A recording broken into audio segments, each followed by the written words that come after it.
Making a functional and productive raised bed requires basic know-how that is well researched. This segment will review Oregon State University recommendations and show you how to make one with or without a frame. Keep these things in mind. Choose a spot with sufficient sunlight for what you want to grow. To minimize shading, put tall plants on the north side of the bed and shorter ones on the south side. Know that a raised bed does not need frames. It can be made by simply mounding soil. For a framed bed, use the material that suits your budget, space, building skill, and needs. Allow enough distance between beds for a wheelbarrow. Keep the bed no wider than you can reach with ease. Have a plan for filling the bed and make plans for watering.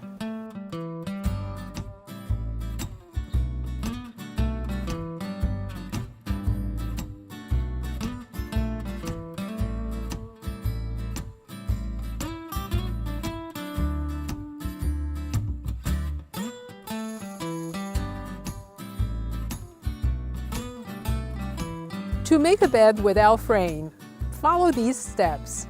Mark the area for the bed and path. Remove weeds. Loosen soil in the bed with a rototiller or spading fork. Add 2 to 4 inches of compost and mix into the soil. Remove the top 6 inches of soil from designated pathways and mix into the bed. You may add purchased soil mix to build up the bed, but keep it no higher than 8 inches. And finally, level the top and shape the borders to a 45-degree slope. If you choose, fill the path with wood chips or other materials to suppress weeds.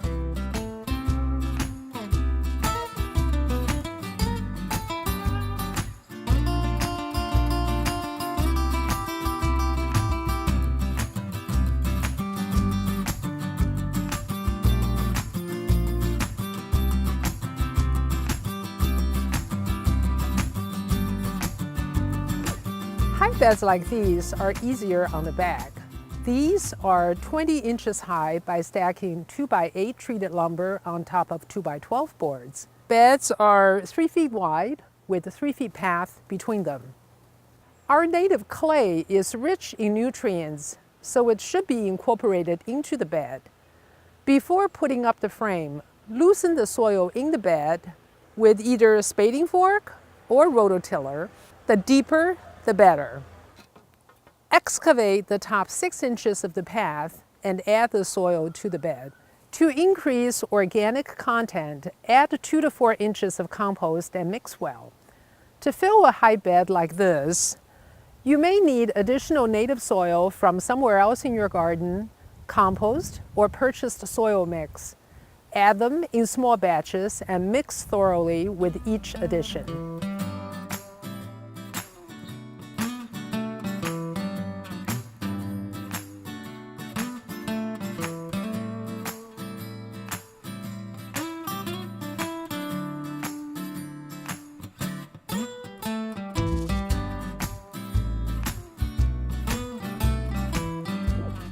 A high bed requires special reinforcement. The solution here is galvanized pipes bolted into opposite walls. Notice these helpful features. These PVC pipes become handy support structures for beans, peas, and cucumber. These PVC pipes can anchor other pipes and turn the bed into a hoop house. Soaker hoses water these beds. Lower beds like these require less material and time to build. These beds are framed with 2x8 treated wood reinforced in the corner with a 4x4 blocking post. An ingenious design feature is the bed size. Each bed is 40 inches wide and 30 feet long, so the growing area is exactly 100 square feet. This makes calculations for soil amendments such as lime and fertilizers easy. These PVC pipes at each corner of the bed protect plants from errant hoses. A timer-operated drip system delivers water to plants as scheduled. Look at the marvelous yet simple setup.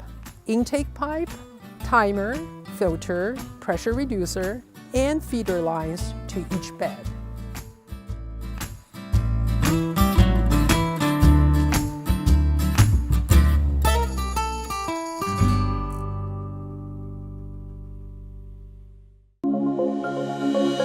Thank you.